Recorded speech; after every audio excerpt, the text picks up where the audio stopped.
بسم اللہ الرحمن الرحیم۔ السلام علیکم۔ حضرت ادریس علیہ السلام پر کتنے صحیفے نازل ہوئے۔ اللہ تعالیٰ نے حضرت ادریس علیہ السلام کو نبوت کے اعلیٰ مقام پر فائز کیا اور آپ علیہ السلام اللہ کے برگزیدہ نبی تھے۔ آپ حضرت شیس علیہ السلام کی نسل سے تھے اور حضرت نوح علیہ السلام کے پردادا تھے۔ آپ علیہ السلام کا نام اخنوک تھا، مگر قرآن کریم میں ادریس کے لقب سے نوازا گیا۔ آپ کو ادریس اس لیے کہا جاتا ہے کہ آپ علیہ السلام اکثر اوقات کتابیں پڑھا کرتے تھے، جبکہ بعض کہتے ہیں کہ آپ کو کثرت درس کی وجہ سے ادریس کہا گیا۔ آپ علیہ السلام ایسے پیغمبر ہیں جنہوں نے سب سے پہلے ستاروں اور حساب میں غور و فکر کیا۔ کتاب روح المعانی میں ہے کہ حضرت ادریس علیہ السلام وہ پہلے شخص ہیں جس نے ستاروں اور حساب میں غور و فکر کیا۔ ناظرین، حضرت ادریس علیہ السلام گندم گو رنگت، پوری قد و قامت اور سر پر ہلکے بالوں والے تھے۔ رب تعالیٰ نے حسن و جمال سے انہیں نواز رکھا تھا۔ داڑھی گھنی، رنگ روپ، نین نقش اور خد و خال میں ملاحت تھی۔ چوڑے کندھے، پورے بازو، مضبوط ہڈیاں، چھریرا بدن، آنکھیں چمکدار اور سرمگی، گفتگو میں سنجیدہ پن، خاموشی پسند اور متین تھے۔ نگاہ نیچی رکھ کر چلتے تھے، کثرت کے ساتھ غور و فکر کرنے کے عادی تھے۔ طائش کے وقت گفتگو میں تیزی آ جاتی اور بات کرتے وقت اکثر شہادت کی انگلی ہلاتے رہتے تھے۔ روح زمین نے آپ کے مبارک وجود کو 82 سال تک اٹھائے رکھا۔ ناظرین، بعض علماء کہتے ہیں کہ سب سے پہلے آپ ہی نے آنے والے طوفان نوح سے قوم کو ڈرایا تھا اور آپ نے وحی الہی سے دیکھ لیا کہ ایک آسمانی بلا ہے جو زمین کو آگ اور پانی میں لپیٹ رہی ہے۔ یہ دیکھ کر آپ کو اندیشہ ہوا کہ کہیں علوم اور صنعتوں کا نام و نشان نہ مٹ جائے۔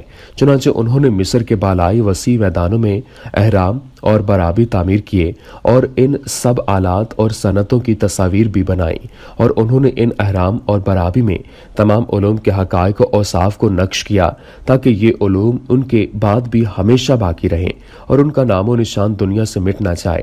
مگر قدیم تواریخ اور تہذیبوں کی تحقیق کرنے والوں نے اپنی ریسرچ میں ایسی کسی بات کا اتا پتہ اور نشان نہیں پایا جو ان افسانوں کی تائید کرتی ہو۔ ریسرچ کے نتیجے میں ان اہرام اور برابی کی کھدائیوں نے ان کے تعمیر کرنے والوں کے نام ساری دنیا کے سامنے تشت ازبام کر دیے، اور معلوم ہوا کہ خوفومینیا اور منقرہ کے اہرام مصر کن بادشاہوں نے تعمیر کیے اور ان عبادت گاہوں کے بنانے والے کون تھے، اور کن لوگوں نے برابی کھودے اور دیواروں پر علوم و فنون اور حکمتوں اور صنعتوں کے نقوش کندہ کیے کہ آج یہ سب معلومات ہر خاص و عام کے سامنے آیا ہیں۔ ناظرین، ایک روایت میں مذکور ہے کہ جیسے اور بنی آدم کے اعمال اوپر چڑھائے جاتے ہیں، اسی طرح حضرت ادریس علیہ السلام کے اعمال بھی اوپر چڑھائے جاتے تھے۔ ملکوت کو ان سب سے محبت ہو گئی۔ انہوں نے اللہ تعالیٰ سے ان کی دوستی کی اجازت لی اور آدمی کی صورت میں زمین پر آ گئے اور ان کے ساتھ رہنے لگے۔ جب حضرت ادریس علیہ السلام کو معلوم ہو گیا کہ یہ حضرت اسرائیل علیہ السلام ہیں تو ایک دن ان سے کہا، مجھے آپ علیہ السلام سے ایک کام ہے۔ انہوں نے پوچھا، کیا کام؟